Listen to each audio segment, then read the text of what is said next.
Est-ce que ça va être bon?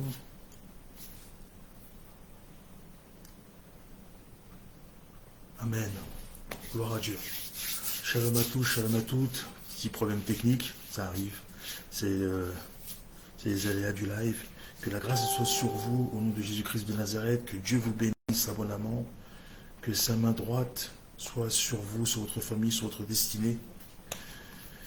Shalom à tous, shalom à toutes, bien-aimés en Christ. Que la grâce de Dieu soit sur vous. Excusez-nous pour le retard. Petit problème technique, ça se connecte, ça se déconnecte. Là, ça a l'air d'être stable. Gloire à Dieu. Toutes les personnes qui se connectent reçoivent la grâce de Dieu. Que Dieu vous bénisse abondamment. Que Dieu soit sur vous ainsi que sur votre famille au nom de Jésus-Christ de Nazareth. Alléluia. Amen. Amen, amen, amen. Shalom à tous, shalom à toutes.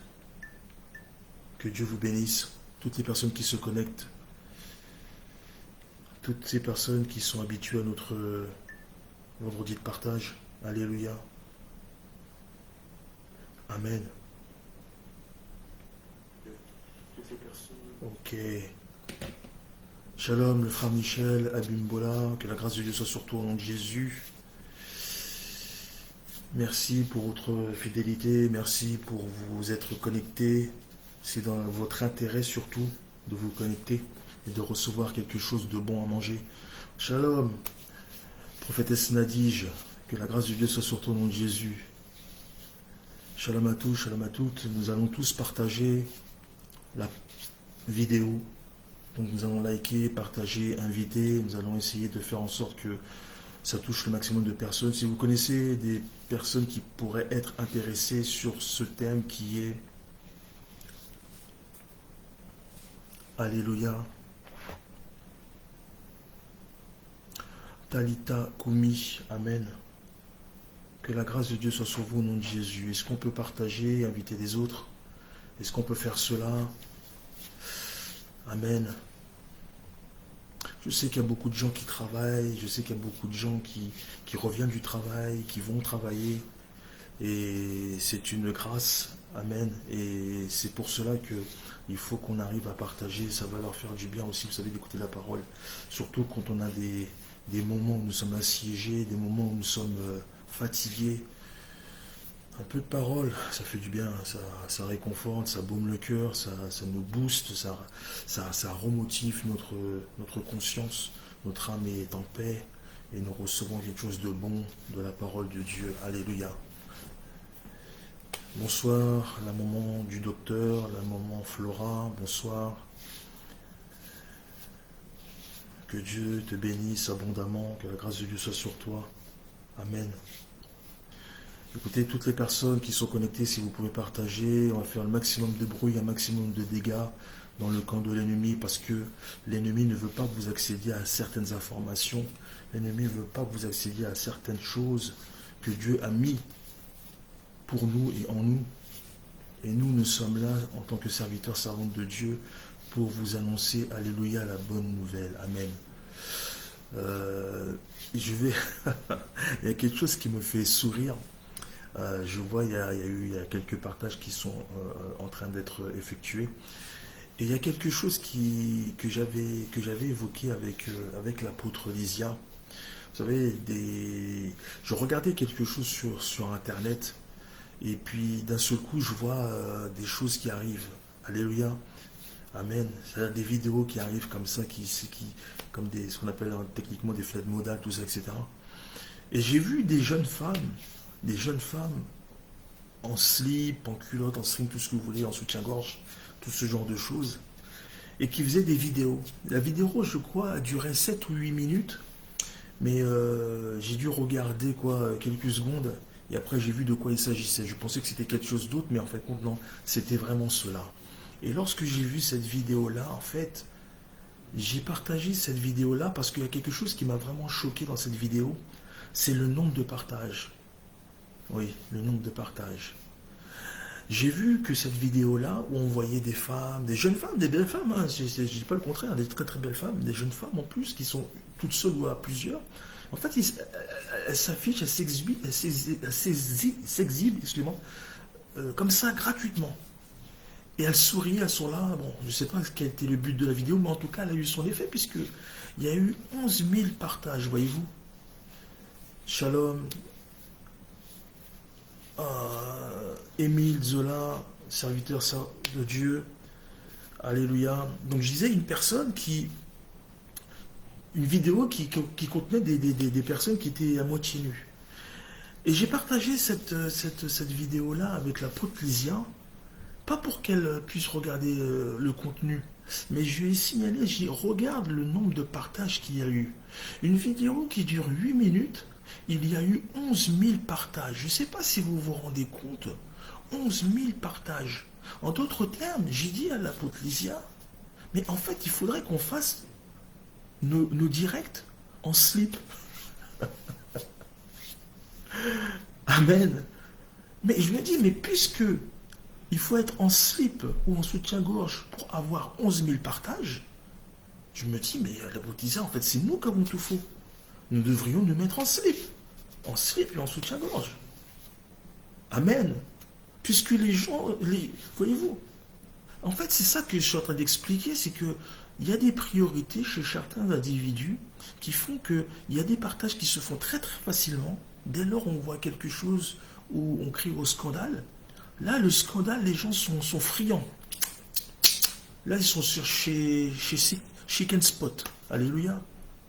Mais quand il s'agit de partager la parole de Dieu, j'incrimine personne, je jette le propre sur personne, mais c'est vrai que la parole de Dieu a du mal à être partagée. Je le vois dans les différents directs, dans les différents réseaux sociaux. C'est quelque chose qui est très très compliqué. Amen. Mais Dieu fera grâce parce que nous avons un Dieu miséricordieux. Alléluia. Donc nous allons partager et ensuite nous allons commencer à rentrer dans la parole. Amen. Alléluia. Que la grâce de Dieu soit sur toutes les personnes qui sont connectées. Recevez la puissance de Dieu. Amen. Nous allons rentrer ce soir dans une explication qui va nous faire du bien. Donc je racontais que, comme je disais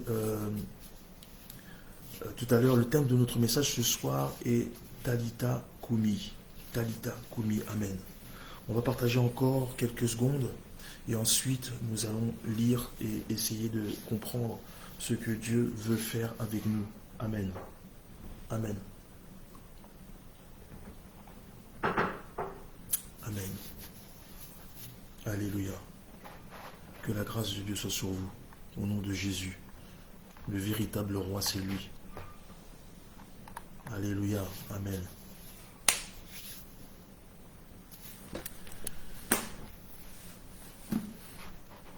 Amen.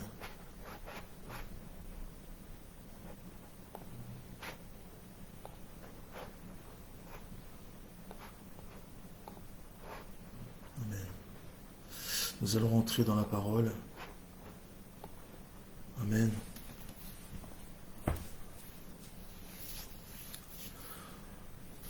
Mais avant ça, je vais prier pour vous. Ok.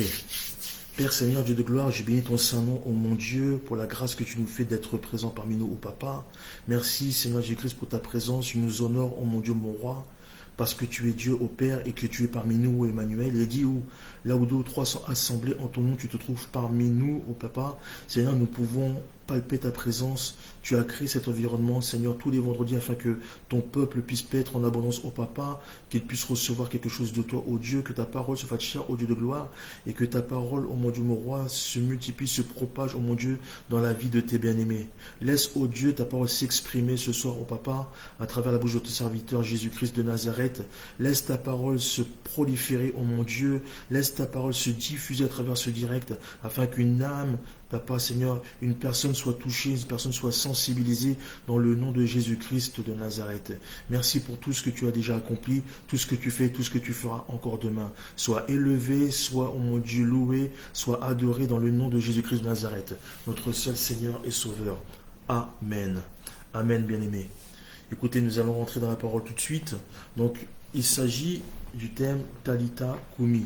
Donc, pour cela, nous allons prendre Marc, chapitre 5, alléluia, Marc chapitre 5, versets 21 à 24. Marc chapitre 5, versets 21 à 24. Si vous pouvez l'écrire, ce serait formidable. Merci beaucoup. Marc chapitre 5, versets 21 à 24. Je lis la parole de l'Éternel. Jésus, dans la barque, regagna l'autre rive, où une grande foule s'assembla près de lui. Amen. Il était au bord de la mer. Alors vint un des chefs de la synagogue, nommé Jairus, qui l'ayant aperçu, se jeta à ses pieds et lui adressa cette instante prière. Ma petite fille est à l'extrémité. Viens, impose-lui les mains, afin qu'elle soit sauvée et qu'elle vive. Alléluia. Jésus s'en alla avec lui, et une grande foule le suivait et le pressait. Amen. Alléluia. Amen. Donc, de quoi il s'agit? Il s'agit tout simplement de l'histoire de la fille de Jairus, donc qui était chef de la synagogue, qui vraisemblablement a eu un très très gros problème et un grave problème, puisque au départ, on nous dit qu'elle était souffrante, très gravement souffrante, et qu'après ça, elle est morte. Amen. Mais ce qui est étonnant dans cette histoire, en tout cas dans ce qu'on vient de lire, c'est la rencontre en fait inopinée entre ce chef de la synagogue et Jésus de Nazareth. Amen. D'abord, cette histoire en fait nous enseigne une chose, bien-aimée dans le Seigneur. Tu peux être respectable, tu peux payer ta dîme, amen. Tu peux faire des offrandes, alléluia. Tu peux faire des actions de grâce. Tu peux être un modèle dans ton église. Être même serviteur de Dieu. Tu n'es pas exempt d'avoir des problèmes de santé ou financiers ou sentimentaux, voire même familiaux. Amen. Ce n'est pas parce que tu as tous ces attributs-là que tu n'es pas exempt d'attraper quelque chose, d'avoir des problèmes quelconques. Amen. Alléluia.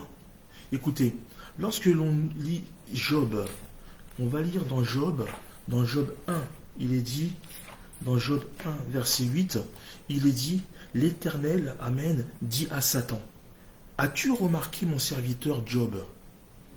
Il n'y a personne comme lui sur la terre. C'est un homme intègre et droit, craignant Dieu et se détournant du mal. Et vous voyez, c'est-à-dire que même Job était quelqu'un de fidèle, c'était quelqu'un de pieux. C'est vrai que l'histoire de Job, quasiment tout le monde connaît cette histoire-là. Il avait tout, et en un claquement de doigts, il a tout perdu. Et pourtant, c'était un serviteur, voyez-vous. Il a perdu ses troupeaux, il a perdu ses enfants, il a tout perdu. Il a tout perdu, sauf sa foi en Dieu. Amen. Alléluia. Est-ce que je parle à quelqu'un? Amen. Alors, ce qui est bizarre, alléluia, c'est que cette histoire, en fait, elle intervient dans un contexte où Jésus venait du territoire des Géraséniens. Alléluia. Souvenez-vous cette histoire-là où c'est un homme qui avait été délivré de plusieurs démons. Amen. Et en fait, la Bible nous raconte que en toute fin de cette histoire, que Jésus voulait que cet homme, amen, il voulait que cet homme témoigne de Dieu. Alléluia. Et en fait, lorsque nous lisons dans Luc, si on peut afficher cela, il est dit dans Luc 8, verset 39. Amen. Luc, chapitre 8, verset 39. Suivez-moi bien pour comprendre certaines choses. Vous allez comprendre, vous allez voir. Luc 8, verset 39. Si quelqu'un l'a avant moi, est-ce qu'une personne peut l'afficher? Luc, chapitre 8, verset 39. Comme je venais de le dire, il a dit Jésus, retourne dans ta maison et raconte tout ce que Dieu t'a fait. Amen. Il s'en alla, donc la personne qui a été délivrée, et publia par toute la ville tout ce que Jésus avait fait pour lui. Donc, en d'autres termes, il a répondu tout simplement à ce que Jésus lui a demandé. Jésus lui a dit de témoigner ce que Dieu a fait pour toi. Amen. Mais en fait, ce qui est bizarre, c'est que dans cette histoire, Dieu a dit au démoniaque ce qu'il fallait qu'il fasse. Mais pas pour Jairus. C'est ça qui est curieux, en fait. En fait, pour Jairus, il fallait il fallait que Jairus ne dise pas ce que Dieu a fait pour sa fille. En d'autres termes, il fallait que Jairus se taise. Et ça, nous pouvons lire ça dans Luc, chapitre 8, verset 56. Amen. Il est dit dans la parole du Seigneur, les parents de la jeune fille furent dans l'étonnement. Amen. Et il leur recommanda de ne dire à personne ce qui était arrivé. Alors, de l'autre côté, on voit le Seigneur Jésus qui dit à l'ancien démoniaque de raconter, de témoigner la puissance, la gloire de Dieu. Et d'un autre côté, juste après cette histoire, Jésus dit de ne pas raconter ce qu'il vient de faire. En réalité, qu'est-ce que cela veut dire? Alléluia. Ça veut dire quoi? Ça veut dire que la recommandation de Jésus vis-à-vis de Jairus était pour le protéger lui, alléluia, et les siens. Amen. C'est-à-dire que, souvenez-vous que le contexte, il y a un contexte à l'époque qui était actuel, c'était que Jésus avait commencé son ministère. Amen. Et que il était directement confronté aux hommes de loi. Alléluia. Est-ce que je parle à quelqu'un? Il était confronté directement aux hommes de loi. D'ailleurs, il était même dit dans Jean 9, verset 22, que quiconque reconnaissait Jésus-Christ était exclu de la synagogue. Et en plus, il faut savoir que toujours dans Jean, il était même dit que Jairus connaissait très très bien Jésus, puisque Jésus enseignait même où était basé Jairus. Alléluia. Mais ce qu'il faut retenir, c'est que lorsque Dieu a dit de ne pas aller répéter ce qu'il avait fait, c'était vraiment pour protéger Jairus et sa famille. Parce qu'il était même dit dans Jean que cependant, vous lirez ça dans Jean 12, verset 42, cependant, même parmi, alléluia, les chefs, plusieurs crurent en lui, amen, mais à cause des pharisiens, ils n'en faisaient pas l'aveu, dans la crainte d'être exclus de la synagogue. Écoutez, il est dit dans la Bible que Jairus, amen, écoutez, la Bible dit que Jairus se jeta aux pieds de Jésus. Amen. Jairus se jeta aux pieds de Jésus. Et il est dit qu'il adressa une instante prière. Alléluia. Alors en passant Jairus veut dire celui que Dieu éclaire. Amen. Donc il est dit que Jairus se jeta aux pieds de Jésus. 1, 2, il adressa une instante prière. Alléluia. Donc là, on parle d'un chef quand même. Amen. Là, nous parlons d'un chef. On parle d'un qui a dû attendre, comme tous les autres, son tour. C'est-à-dire qu'il a dû faire en sorte qu'on ne le voit pas. Que diraient les gens de son institut? Parce qu'il a dû parler certainement à sa femme, ce monsieur, en disant que Jésus est vraiment l'envoyé de Dieu. Amen. Et qu'il est capable de merveiller son nom. Alléluia. C'est pour cela que vous allez voir les autres religions. En fait, les autres religions, ils ne comprennent pas que tu puisses adorer un homme. Amen. Les autres religions ne comprennent pas que tu puisses adorer un humain. Les autres religions, ils ne comprennent pas que tu puisses adorer une personne physiquement faite d'os, de chair et de sang, et non un Dieu. Alléluia. Eh bien, je vais te dire, tu leur diras à ces personnes-là qu'il est là en réalité le mystère du dépouillement. Amen. Que mon Dieu m'a tellement aimé. Il m'a tellement aimé ce Dieu-là, le Dieu de mon père l'apôtre Franck Ibarra, qu'il est venu lui-même. Il est venu lui-même sous une enveloppe charnelle. Alléluia. Il est venu lui-même sous une apparence humaine, me délivrer, me sauver d'une mort certaine. Alléluia. Tu pourras leur dire que c'est ça, le mystère du dépouillement. Nous adorons Jésus-Christ parce que nous savons que lorsqu'il était venu sur terre, il a pris une enveloppe charnelle. C'était un esprit. Il ne pouvait pas venir sur terre parce qu'il est esprit. Et un esprit, il a fallu qu'il prenne l'apparence humaine. Et donc Jésus-Christ était Dieu. Alléluia. Et en fait, ce que je suis en train de te dire là, ça se passe même chez toi. Oui, Ça se passe même chez toi. Amen. Je vais te dire pourquoi ça se passe même chez toi. Parce que, en fait, dans ton foyer, c'est pour ça que Jésus, il a dit, vous aurez comme ennemis les gens de votre maison. Alléluia. Vous aurez comme ennemis les gens de votre maison. Pourquoi? Parce que il y a des gens dans ton foyer qui ils comprennent pas pourquoi tu vas à l'église. Il y a des gens dans ton foyer, ils comprennent pas, mais pourquoi tu vas prier à l'église? Tu peux très bien prier à la maison. Les gens n'arrivent pas à comprendre pourquoi tu t'habilles comme ça pour aller dans une église. Les gens ne comprennent pas pourquoi tu te parfumes. Ton mari ne va pas comprendre cela. Ta femme ne va pas comprendre cela. Ils vont se poser des questions. Ils vont dire, mais c'est quoi toutes ces enveloppes? Mais qu'est-ce qui se passe là-bas? Et toi, tu vas leur répondre avec l'amour de Christ. Tu vas leur dire, mais parce que c'est le pasteur qui nous l'a demandé. C'est spirituel. Donc tu vois, les choses spirituelles, ils ne vont pas comprendre. Ils vont te dire, mais on vous a lavé la tête là-bas. On vous a retourné la tête. C'est de la sorcellerie.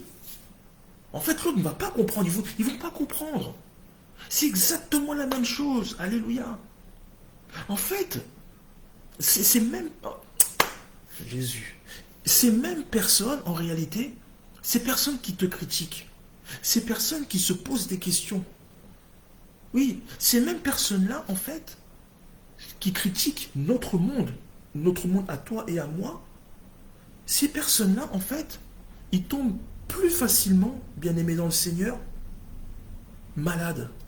Alléluia. Ces personnes-là, tu remarqueras, ces personnes qui te critiquent toi, qui critiquent ta vie chrétienne, les personnes qui te regardent de travers, qui blasphèment sans arrêt le nom de Dieu, qui te disent que depuis le temps que tu vas à l'église, il n'y a aucun résultat, depuis le temps que tu vas à l'église, etc., etc. Je pense que tu dois connaître ce genre de personnes. Tu dois peut-être avoir quelqu'un dans ton entourage qui doit s'exprimer comme ça. Alléluia.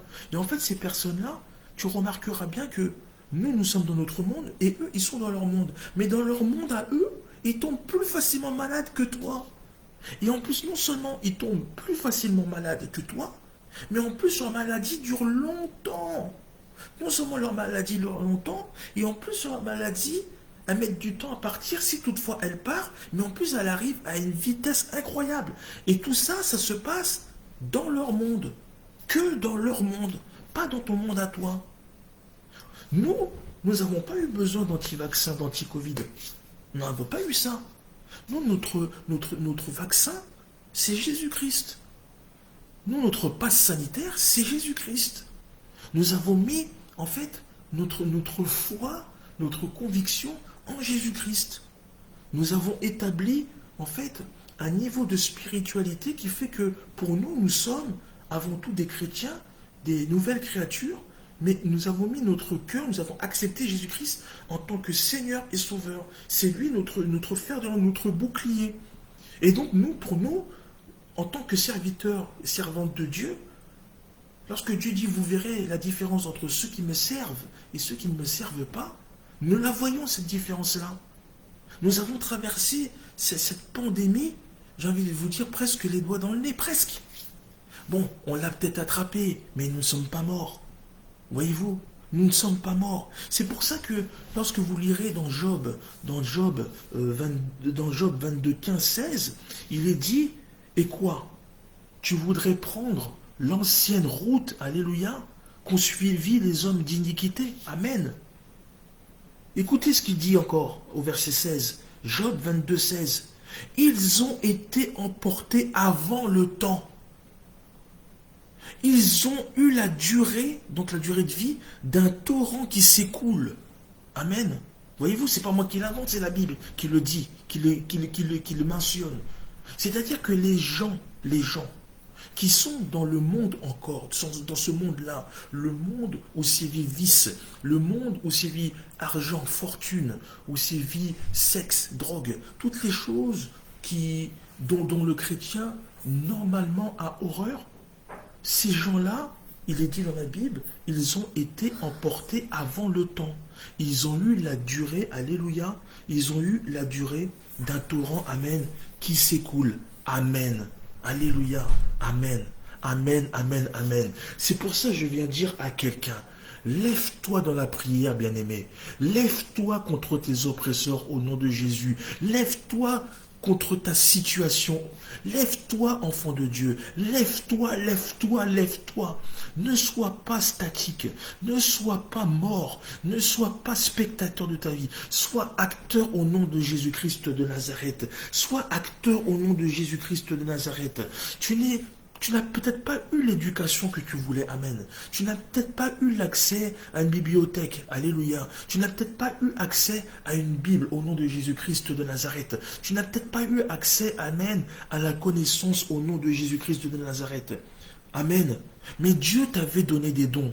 Dieu t'avait même donné des talents. Dieu t'avait même donné des dons spirituels pour voir comme Joseph ou pour interpréter des rêves comme Daniel au nom de Jésus. Mais la lumière s'est éteinte à un moment dans ta vie. Mais je viens rallumer le chandelier de ta prophétie. Je viens rallumer le chandelier de ta destinée au nom de Jésus-Christ de Nazareth. Je parle à une personne, ô Père. Je parle à une personne qui depuis des années est toujours dans le même travail. Depuis des années, tu as toujours le même salaire. Amen. Depuis des années, tu as toujours le même poste. Je parle à quelqu'un dans ce direct. Ta situation n'a pas bougé d'un iota. Ton responsable ne va pas forcément se jeter à tes pieds. Non, non, non, non, non, non. Ton responsable, un jour ou l'autre, il va falloir qu'il reconnaisse ta vraie valeur au nom de Jésus. Il va falloir qu'il reconnaisse ton importance dans sa société. Il va falloir qu'il reconnaisse que tu n'es pas n'importe qui. Je parle à un frère ou une sœur au nom de Jésus qui pense que Dieu l'a abandonné. Je viens te dire que Dieu n'abandonne aucune de ses brebis au nom de Jésus. Dieu n'abandonne aucune de ses brebis au nom de Jésus-Christ de Nazareth. Amen. Est-ce que je parle à quelqu'un? Est-ce que je parle à quelqu'un au nom de Jésus? Dieu n'abandonne aucune de ses brebis. Amen. Et en plus, parfois, on se dit que Dieu ne répond pas à nos prières. Amen. Dieu ne répond pas à nos prières. Et en fait, on se dit, comme un simple raccourci, il vaut mieux que j'arrête en fait d'aller à l'église. Oui, il faut que j'arrête d'aller à l'église. Mais c'est faux. Je viens dire à quelqu'un, c'est faux. Écoutez, si Dieu ne répond pas à tes prières, je viens te dire que c'est faux. Parce que Dieu est en chemin. Amen. Dieu est en chemin. Dieu, il est en chemin. Dieu ne t'a pas oublié. Alléluia. Dieu est en chemin. Amen. Alors, est-ce que c'est la faute de la femme à la perte de sang? Alléluia. Amen. Je parle à quelqu'un. Est-ce que c'est la faute de la femme à la perte de sang? Est-ce que c'est la faute à Jésus si la fille elle est morte? Alléluia. Est-ce que c'est la faute de la femme est-ce que c'est la faute de la femme à la perte de sang? Est-ce que c'est la faute à Jésus? Est-ce que c'est la faute de toi, bien-aimé, dans le Seigneur? Est-ce que c'est de ta faute si la fille de Jairus est morte? Tu vas me dire, mais c'est impossible. Qu'est-ce qu'il raconte le docteur? C'est pas possible. On ne vivait pas à la même époque. C'est pas le même contexte. Amen. Etc., etc. Mais je viens te dire quelque chose, bien-aimé. Amen. Tu sais, cet enfant-là, en fait, cet enfant est ce qu'ils avaient de plus cher au monde. Alléluia. Cet enfant-là, était synonyme de l'union entre le chef Jairus de la synagogue et sa femme. Amen. Écoutez, cette fille-là, c'était la raison pour laquelle ses parents priaient tous les jours. Amen. Ce pourquoi ils se battaient tous les jours. La fille de Jairus, je vais dire à quelqu'un, la fille de Jairus, ça peut être ton propre enfant. Je parle à quelqu'un. La fille de Jairus, oui, la fille de Jairus, ça peut être ton propre enfant. Ton propre enfant, par exemple, qui a fugué ou que tu as abandonné. Amen. La fille de Jairus, ça peut être ton enfant qui ne veut plus te voir, qui ne veut plus te parler, qui ne veut même plus t'adresser la parole à cause d'un problème, à cause d'un imbroglio, à cause d'une banale querelle, à cause d'un différend, à cause de quelque chose. Même cet enfant-là ne veut même plus te parler au téléphone. Amen. L'enfant de Jairus, ça peut être aussi ton mariage. L'enfant de Jairus, ça peut être aussi ta maison. L'enfant de Jairus, ça peut être un amour que tu as laissé partir. Amen. Mais je viens te dire ce soir, au nom de Jésus-Christ de Nazareth, je viens te dire que Dieu te restaure. Dieu vient restaurer tout ce que tu as perdu. Dieu vient restaurer ce que tu as perdu. Dieu vient ressusciter ta foi. Dieu vient déterrer tes projets qui ont été ensevelis par le diable au nom de Jésus-Christ de Nazareth. Est-ce que je parle à quelqu'un? Est-ce que je parle à quelqu'un au nom de Jésus-Christ de Nazareth? Écoutez, la Bible signale que Jésus, amen, Jésus a sélectionné quelques apôtres. Alléluia. Jésus a sélectionné quelques apôtres. Amen. Il est dit que Pierre, Jacques et Jean ont été sélectionnés pour l'accompagner. Pour l'accompagner avec Jairus et la maman de la fille. Donc Jésus a scrupuleusement choisi les personnes qui devaient l'accompagner pour ce sacerdoce. Alléluia. Qui n'était pas commun.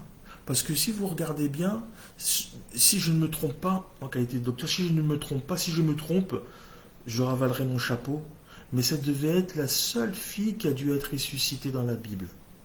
Si je ne me trompe pas. Tous les autres étaient des garçons, des hommes. Amen.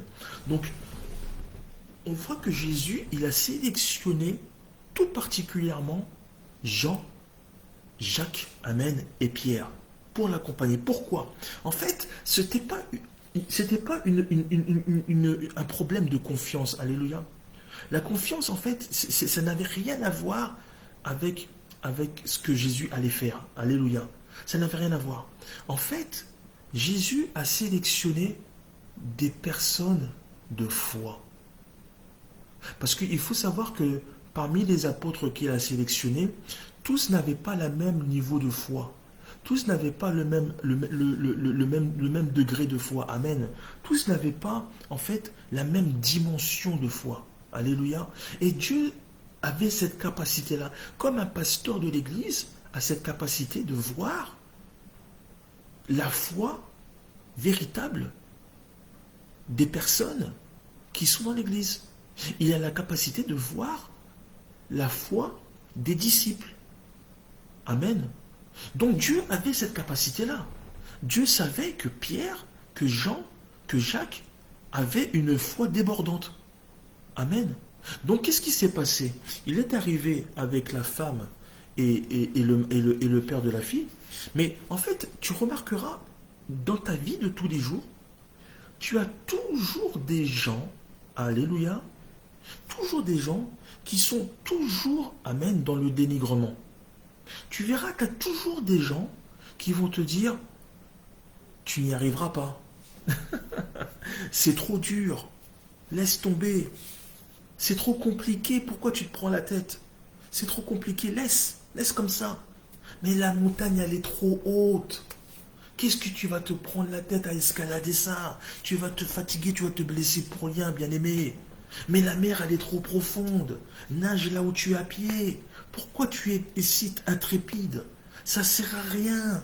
Il y aura toujours des personnes dans ton entourage qui chercheront toujours à te démotiver, des personnes qui chercheront toujours à te démoraliser, des personnes qui chercheront toujours à dire que tout ce que tu fais, ça sert à rien, ça n'a aucun sens, tu ne verras jamais le bout du tunnel, ça sert à rien de commencer un projet parce que finalement tu n'iras pas au bout, et parce que ceci, et parce que cela, et parce que ceci, et parce que... Je viens de dire à quelqu'un ce soir, le diable est un menteur. Je n'ai pas dit que ces personnes-là étaient des diables. Je viens te dire que le diable est un menteur. Tu ne peux plus laisser le serpent te siffler des choses à l'oreille. Nous sommes en 2023. En 2023, il faut que les choses changent. Alléluia. Il faut que les choses changent en 2023. Alléluia. Oui, ce n'est pas vous qui m'avez choisi. Merci, merci Béni. Ce n'est pas vous qui m'avez choisi, mais moi je vous ai choisi, je vous ai établi, afin que vous alliez et que vous portiez du fruit et que votre fruit demeure, afin que ce que vous demanderez au Père en mon nom, il vous l'accordera. Yes. Jean 15, verset 16. C'est Dieu qui choisit, qui sélectionne. Mais lorsqu'il sélectionne, il sait ce qu'il fait et il sait où il va. Alléluia. D'ailleurs, lorsque vous regardez bien, lorsque Jésus a entendu les paroles, écoutez, lorsque Jésus, il a entendu les paroles des gens qui sont sortis de la maison de Jairus, ces gens-là sont venus dire à Jairus, c'est mort, c'est fini. On arrête tout. C'est la fin du film, on peut fermer les rideaux. Elle est partie, c'est terminé. On n'a même pas... Écoutez, la Bible ne dit même pas la réaction de Jairus. J'imagine qu'il devait être... Mais c'est surtout la réaction de Jésus. Il est dit que... Nous allons lire ça. Nous allons lire ça tout de suite. Alléluia. Comme ça, il est dit que, toujours dans chapitre 5, verset 35. Amen. Chapitre 5, verset 35.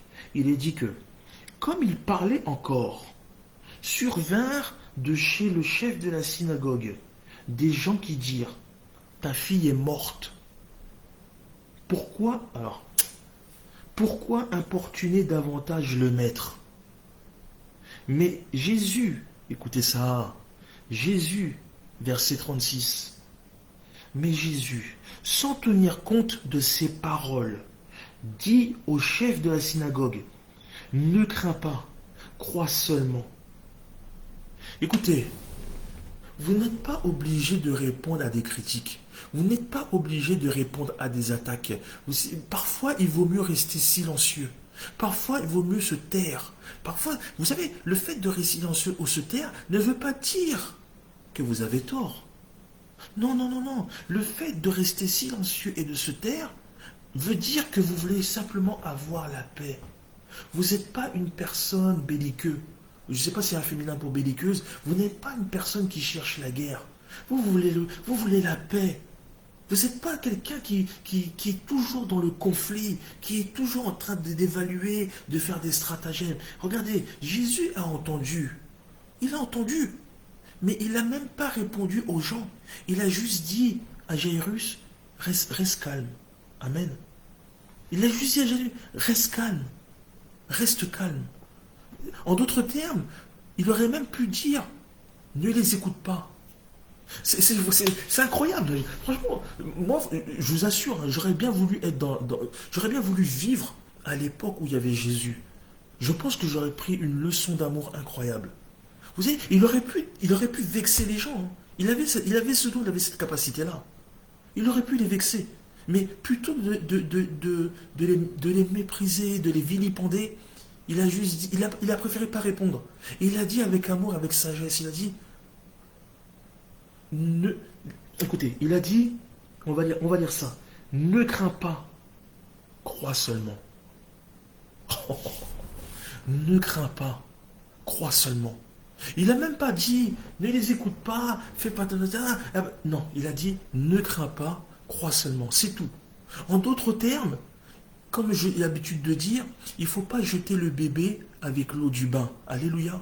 En fait, ça veut dire qu'il ne faut pas perdre de vue l'essentiel. Ce pourquoi tu voulais que je vienne chez toi. N'écoute pas ce que les voisins disent. N'écoute pas les cris. N'écoute pas les pleurs. N'écoute pas les bassesses. N'écoute pas les chuchotements. N'écoute pas ça. N'écoute pas les chuchotements du serpent. N'écoute pas. Il a dit, ne crains pas. Comme il a dit, ne crains pas, crois seulement. Ne crains pas, crois seulement. Alléluia. Et donc, à partir du moment tu ne crains pas et tu crois, c'est là où tu rentres dans la dimension de Kalita Kumi. Talita Kumi, pardon. Alléluia. À partir du moment où tu ne crains pas et que tu crois, tu rentres dans la dimension du Talita Kumi. Pourquoi? Parce que Job disait, ce que je crains, c'est ce qui m'arrive.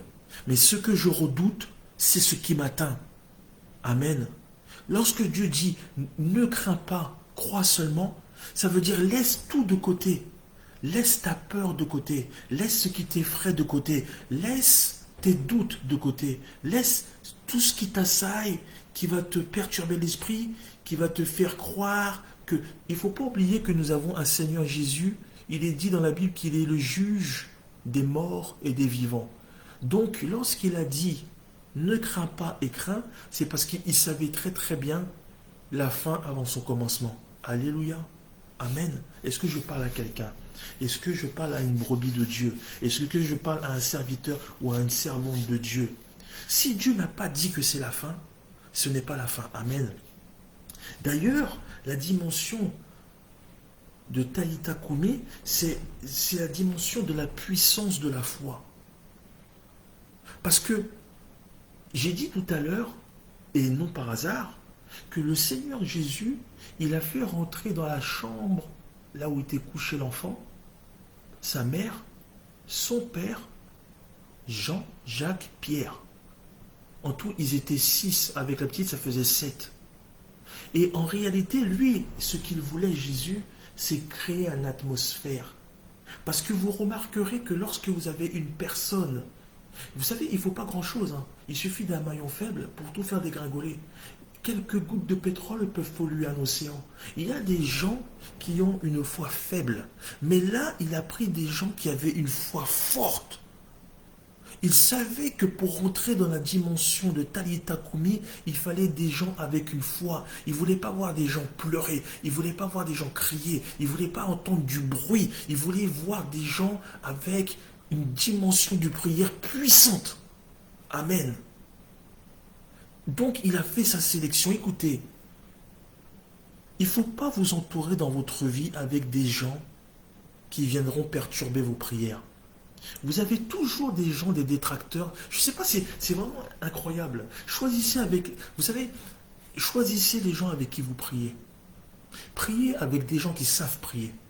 Bon, si la personne ne sait pas prier, ça peut arriver, c'est normal. Nous aussi, on ne savait pas prier au début. On a appris avec le temps, on s'est exercé, et puis on est devenu des prieurs, des adorateurs. Amen. Mais il y a des gens, lorsque vous priez avec eux, vous écoutez leurs prières, vous voyez que c'est des gens, leur niveau de prière est très faible. Dieu recherche, Jésus recherche des hommes et des femmes de foi. Jean, Jacques, Pierre étaient des personnes de foi. Le chef de la synagogue était une personne de foi. La femme de Jairus était une personne de foi. Écoutez, je vais vous donner un témoignage. Je vais vous donner un témoignage. C'est quelque chose, je crois, que je n'ai jamais dit dans l'église, dans mon église locale. Je vais vous dire quelque chose de personnel. Bon, écoutez, c'est un témoignage qui va édifier beaucoup de personnes. C'est quelque chose que je n'ai jamais dit. Peut-être à une ou deux, mais je n'ai jamais dit. Parce que c'est des choses qu'on ne raconte pas comme ça. C'est des choses qui sont très personnelles. L'année dernière, j'ai mon père qui est tombé gravement malade. Gravement malade. Il a été hospitalisé. Mon père, je parle de mon père. Vous savez, nous, serviteurs, on parle rarement de nous. Quand on parle de nous, c'est vraiment pour édifier le peuple. Alléluia. Mon père est tombé gravement malade. C'est-à-dire que le cœur ne battait plus. Le cœur ne battait plus. Il avait œdème pulmonaire. Les reins ne fonctionnaient plus. Quoi d'autre? Bon, vous voyez, je dresse un peu le tableau. Donc, lorsque on l'a emmené à l'hôpital, en urgence, les gens ont fait le constat suivant. Ils ont dit que, en tout cas, moi, ils m'ont dit, votre père est dans un sale état. Et en réalité, là, il vit C'est parce que nous avons branché une machine. Alléluia. Je vous parle de ça, c'était l'année dernière, à peu près à la même époque. À peu près à la même époque, l'année dernière.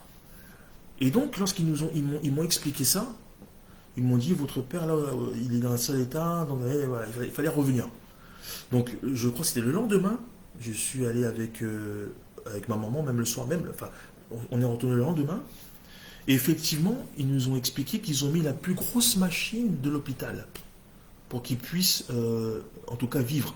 Mais en réalité, on a très bien compris que c'est la machine qui faisait respirer, etc. Alléluia. Donc on l'a compris ça. Maintenant, les jours faisant, les jours passant, nous étions, moi, docteur Patrice, l'apôtre Lysia et quelques membres de ma famille, nous étions en état vraiment de jeûne. Un jeûne intense, avec des prières intenses, on dormait par terre, on faisait des choses vraiment parce que, voilà. Et ce qui s'est passé, c'est que à un moment donné, on nous a convoqués à l'hôpital pour nous dire qu'il fallait prendre une décision. Amen. C'est-à-dire que ça fait, y a rien, il n'y a pas d'espoir, il n'y a plus rien. Là, c'est la machine qui fait le job. Alors que si on enlève la machine, c'est terminé. Et donc, on nous a dit, il faudra prendre une décision. Et il y a des gens dans notre famille qui nous ont dit, de toute façon, en parlant de moi et certaines personnes, on nous a dit, vous vous acharnez pour rien. Ça sert à rien. De toute façon, il est parti. Voyez-vous, etc., etc. Mais moi, bien-aimé, moi, docteur Patrice, moi qui ai eu une vie où j'ai vu des choses extraordinaires dans ma vie, où j'ai fait des choses aussi, et donc je connais la vie. Je connais la mort et je connais la vie. Moi, docteur Patrice, qui suis le fils bien-aimé de l'apôtre des nations Franck Ibarra, croyez-vous que moi, lorsqu'on me dit qu'il faut laisser tomber, je vais laisser tomber? C'est là où ça me donne encore plus de cœur, de force et d'acharnement. Je suis rentré dans une dimension de prière comme jamais. Comme jamais j'ai prié dans ma vie. Jamais. Il y avait ma femme, l'apôtre Lysia. Ah, c'était difficile. C'est normal, nous sommes humains, nous avons un cœur, nous avons des sentiments. C'était difficile. Mais nous avons prié. Nous avons prié, nous avons prié. Et vous savez, dans l'histoire, c'est qu'il faut partir au travail comme ça. Il faut montrer patte blanche. Il ne s'agit pas d'aller pleurer dans les poitrines ou dans l'épaule de quelqu'un. Non. Parce que vous devez être un modèle, un exemple. Même si parfois, le mal vous affecte. Mais il ne faut rien montrer, voyez-vous. Donc, on a prié. On a prié à un niveau incroyable. Incroyable. Comme je disais, nous avons dormi par terre, nous avons fait des choses incroyables. Mais il y a des personnes qui nous ont dit, ça ne sert à rien. Cet acharnement-là ne sert à rien. Et c'est là où j'ai compris, en fait, que c'est pas en mal, en fait, ces personnes me disent ça, c'est parce qu'ils n'avaient pas la foi. La foi ne se limite pas à dire seulement, oui, je crois en Dieu. La foi ne se limite pas seulement à inscrire des tatouages écrits Jésus-Christ, seul lui peut me juger, ou mettre Jésus-Christ ici, ou porter une croix. La foi, bien-aimé dans le Seigneur, oh, Pascal Voltier, bienvenue, un ami d'enfance, que la grâce de Dieu soit sur toi, au nom de Jésus. La foi ne se limite pas d'aller une fois, comme si par-ci par-là, le dimanche à l'église. La foi ne se limite pas non plus à partager le pain. Toutes ces choses-là ne sont pas mauvaises. Mais la foi, c'est beaucoup plus que ça. La foi, la dimension de la foi, c'est croire en l'invisible, c'est croire en l'incroyable. La foi, c'est croire au miracle, c'est croire que notre Jésus est mort et est ressuscité. La foi, c'est voir des choses avant même qu'elles arrivent. La foi, c'est de acter des choses dans le spirituel. La foi, c'est une dimension qu'on ne peut pas expliquer à quelqu'un, il faut la vivre soi-même. Donc j'ai compris que ces gens-là n'avaient pas la foi. En tout cas, une foi suffisante pour croire que le miracle était possible. Et vous savez ce que Dieu a permis? Alléluia. Dieu a permis que ces personnes-là puissent voir d'elles-mêmes le réveil de mon père. Amen. Parce que mon père s'est réveillé contre toute attente, contre, contre, contre tout pronostic. Parce qu'on nous a sorti pronostic vital, engagé, ça, c'est la fin du monde, etc. Il est terminé, c'est fini, il faut passer à gauche. Ils avaient même commencé à préparer des papiers et tout. Et il s'est réveillé au nom de Jésus, par la grâce de son nom, par la gloire et la puissance de Jésus-Christ. C'est-à-dire qu'ils ont arrêté la machine et son cœur s'est remis à battre. Aujourd'hui, je vous parle avec le cœur. Aujourd'hui, il respire, il n'a plus d'œdème pulmonaire, il n'a plus de problème de rein. Son cœur, il est fatigué, mais il respire sans machine. Alléluia, sans machine. Et ça, c'est la puissance de la foi du père de mon père, l'apôtre Franck Ibarra. Vous voyez, lorsque vous avez une foi, Jairus avait la foi. La femme de Jairus avait la foi. Amen. Il faut avoir la foi, bien-aimé dans le Seigneur. Il faut que vous ayez la foi. Tant que Dieu n'a pas dit son dernier mot, il y a toujours quelque chose à faire. Si Jésus est le juge des vivants et des morts. Ils avaient annoncé des choses à mon fils, Nathanaël. Ils ont dit qu'il allait être trisomique. Ils ont dit qu'il allait être arqué. Ça allait être un nain. Voyez-vous? Etc., etc. Ils ont vu des tas de choses négatives. Aujourd'hui, je vois le gamin, il est épanoui. C'est lui qu'on entend dans l'église, alléluia. Et il n'a que 2 ans, bien-aimé dans le Seigneur. Vous voyez? Nous, on nous a dit, il faut qu'on fasse une amniocenèse, une deuxième, il faut qu'on pique le ventre de madame, sans savoir où ils allaient piquer au hasard. Voyez-vous? Vous voyez les œuvres de l'ennemi, comment il peut décourager la foi d'un chrétien. Vous voyez comment l'ennemi, il procède. L'ennemi va passer par quelqu'un qui a peu de foi. Quelqu'un qui a peu de foi. Quelqu'un qui a peu de foi. Je vous laisse imaginer. Et mon père, il est vivant. Il a accepté Jésus-Christ de Nazareth. Il a accepté Dieu. Il a accepté Jésus. Bon, il traîne un peu la patte pour venir à l'église. Mais il a accepté Dieu. Il a accepté Jésus. Amen. Et c'est là où je vois que nous avons un Seigneur. Nous avons un Dieu puissant. Un Dieu qui opère de grandes délivrances du milieu de la terre. Un Dieu qui ressuscite les morts. Il est dit que c'est le Dieu qui visite le monde des ténèbres en plein jour. Et c'est lui qui a la clé des séjours des morts. Donc s'il ouvre une porte, personne ne peut la fermer. S'il ferme une porte, personne ne peut l'ouvrir. Je sers un Dieu puissant, le Dieu de mon père l'apôtre Franck Ibarra, le Dieu qui se manifeste par des signes, des miracles, des merveilles et des prodiges. Lorsque tu rentres dans la dimension du Talita Kumi, c'est parce que ta foi est élevée. Tu as une foi avec une dimension très puissante, une foi forte. Ce n'est pas une foi qui va tressaillir, ce n'est pas une foi qui va faiblir. Ta foi à toi est une foi ferme. C'est parce que tu crois qu'il est capable de faire encore des miracles en 2023. Les gens disent que c'est un vieux monsieur, le Dieu, mais personne ne l'a vu. Nul ne peut voir Dieu sans voir sa face. Nul ne peut voir la face sans mourir. C'est pour cela que nous l'appelons l'ancien des jours, le rocher des siècles. L'ancien des jours, parce qu'il est dit dans la Bible qu'un jour est comme 1000 ans pour Dieu. Et 1000 ans sont comme un jour. Donc c'est normal que notre vie et le temps Kairos et le temps Chronos ne passent pas de la même vitesse à la même manière. Mais je viens dire à quelqu'un ce soir, il est temps de te lever. Ce soir, il est temps de ressusciter toutes les choses qui étaient mortes en toi. Je viens invoquer le Talita Kumi de ta vie. Que tu puisses voir la grâce et la gloire de Dieu comme j'ai pu le voir et l'expérimenter au fond de mon cœur. Que tu puisses être un témoin vivant. Il a dit dans sa parole, je ferai de vous mes témoins. Je ferai de vous mes témoins. Il faut que tu ailles témoigner de ton vivant, pas quand tu seras mort. Parce que quand tu seras mort, c'est fini. Tu pourras témoigner de rien du tout. C'est dans ton vivant. Il faut que dans ton vivant, tu témoignes la grâce et la gloire de Dieu. Il faut que cette maladie-là meure au nom de Jésus-Christ de Nazareth. Il faut que toutes les choses qui sont pérennes, toutes les choses qui te maintiennent dans ton statu quo, qui te paralysent, toutes les choses, il faut qu'elles soient mortes.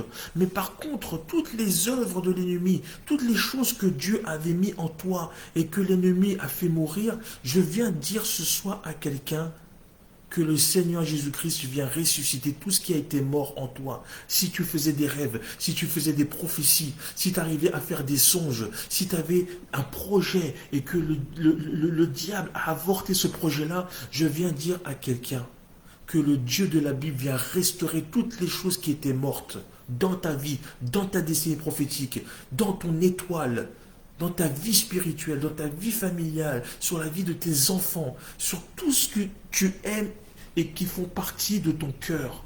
Dieu va restaurer cela.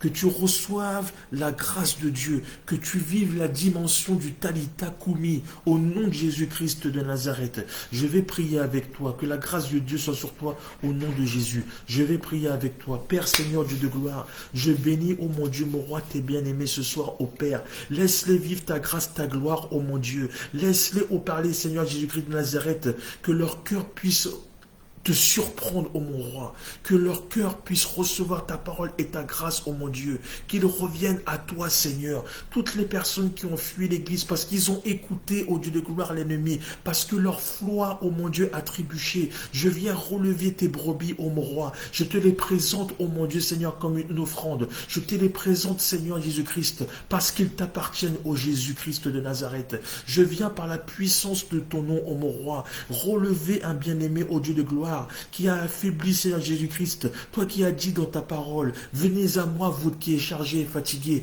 et je vous donnerai du repos, Seigneur. Toi qui donnes le repos à toute personne qui s'approche de toi, ô mon Dieu, mon roi. Ce soir, Père, nous nous approchons de ton trône de grâce et de gloire, ô mon Dieu. Que tu laisses ta parole se propager dans leur vie, que tu restaures une foi qui a été, ô mon Dieu, ébranlée, que tu restaures, Seigneur Jésus-Christ, ô Dieu de gloire, une foi qui a été endormie, que tu restaures, ô Dieu de gloire, une foi, ô Papa, Seigneur, qui a été meurtri, ô Dieu de gloire, une personne déçue, ô mon Dieu, une personne qui t'attendait et qui n'a pas encore vu ta présence, Papa, qui n'a pas encore expérimenté ta puissance, mon Dieu, qui n'a pas encore goûté, Seigneur, au privilège, ô mon Dieu, de la résurrection. Seigneur, Père Dieu de gloire, je viens par la puissance de ton nom, Père, à travers la bouche de ton serviteur, parler à une âme qui est connectée, ô mon Dieu, de vivre les instants présents, ô Papa, au moment où cette parole sort de ma bouche, qu'elle déclenche le miracle, ô mon Dieu, dans la vie de quelqu'un, que le tout à coup se manifeste, ô mon Dieu, que l'onction de la guérison, ô Papa, parle au Père éternel, Dieu de gloire, que la personne qui reçoit cela soit guérie maintenant, dans le nom puissant de Jésus-Christ de Nazareth, ô mon Dieu. Agis, Seigneur, manifeste ta grâce, ta puissance, dans le nom de Jésus-Christ de Nazareth, ô Papa. Seigneur, sois élevé, sois exalté, maintenant et à perpétuité, dans le nom glorieux de Jésus-Christ de Nazareth, notre seul Seigneur et Sauveur. Amen. Soyez bénis, bien-aimés, que la grâce de Dieu soit sur vous. Recevez tous les bienfaits et toute la bienveillance de notre Seigneur Jésus-Christ de Nazareth. Que le Seigneur vous accompagne à chaque jour qu'il fait, que sa grâce et que sa parole vous accompagnent à chaque jour qu'il fait, qu'il puisse vous montrer encore les choses cachées, qu'il puisse vous montrer des mystères, des choses encore ensevelies, ô mon Dieu, qu'il puisse encore vous montrer qu'il est vivant, qu'il agit et qu'il se manifeste. Il est derrière sa parole pour que sa parole s'accomplisse. Dans le nom de Jésus-Christ de Nazareth, soyez bénis, allez de grâce en grâce et de gloire en gloire. Soyez toujours en haut et jamais en bas. Soyez la tête et non la queue. Que le Seigneur vous touche et que le Dieu de la Bible vous bénisse. Au nom de Jésus-Christ de Nazareth. Merci d'avoir suivi ce direct. Je vous dis shalom et n'oubliez pas, Jésus vous aime. Je vous aime aussi. Soyez bénis. Amen.